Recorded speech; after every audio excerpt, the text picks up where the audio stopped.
গাজা উপত্যকায় কাগজে কলমে যুদ্ধবিরতি থাকলেও বাস্তবতা ভিন্ন।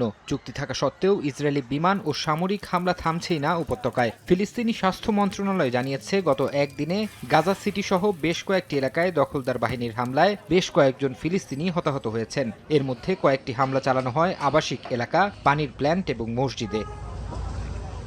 গাজার সরকারি তথ্য অনুযায়ী গত বছরের অক্টোবরে যুদ্ধবিরতি কার্যকর হওয়ার পর থেকে এ পর্যন্ত ইসরায়েলি হামলায় প্রায় ১৩০০ ফিলিস্তিনি প্রাণ হারিয়েছেন। এর মধ্যে উদ্ধারকারী দল ধ্বংসস্তূপের নিচ থেকে শত শত মরদেহ উদ্ধার করেছে। গাজার মিডিয়া অফিসের দাবি, ইসরায়েল এ পর্যন্ত ৪৩০০টিরও বেশি বার যুদ্ধবিরতি লঙ্ঘন করেছে এবং চুক্তির শর্ত অনুযায়ী মানবিক সহায়তা গাজায় প্রবেশ করতে দিচ্ছে না।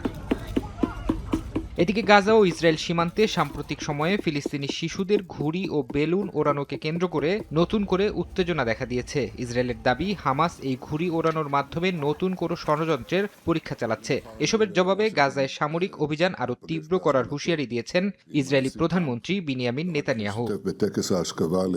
উপত্যকায় গুলিবর্ষণ না থামায় ইসরায়েলকে কড়া বার্তা দিয়েছে যুক্তরাষ্ট্র সমর্থিত আন্তর্জাতিক তদারকি সংস্থা বোর্ড অফ পিস। তেল আবিবকে যুদ্ধবিরতি মেনে চলার আহ্বান জানিয়ে সংস্থাটি বলেছে, হামাসের তরফ থেকে তাৎক্ষণিক এবং সরাসরি হুমকি ছাড়া উপত্যকায় কোনো ধরনের সামরিক অভিযান বা হামলা চালানো যাবে না। এর জবাবে ইসরায়েলি সেনাপ্রধান জানিয়েছেন, হামাসকে পুরোপুরি নিশ্চিহ্ন করা ছাড়া থামবে না আইডিএফ।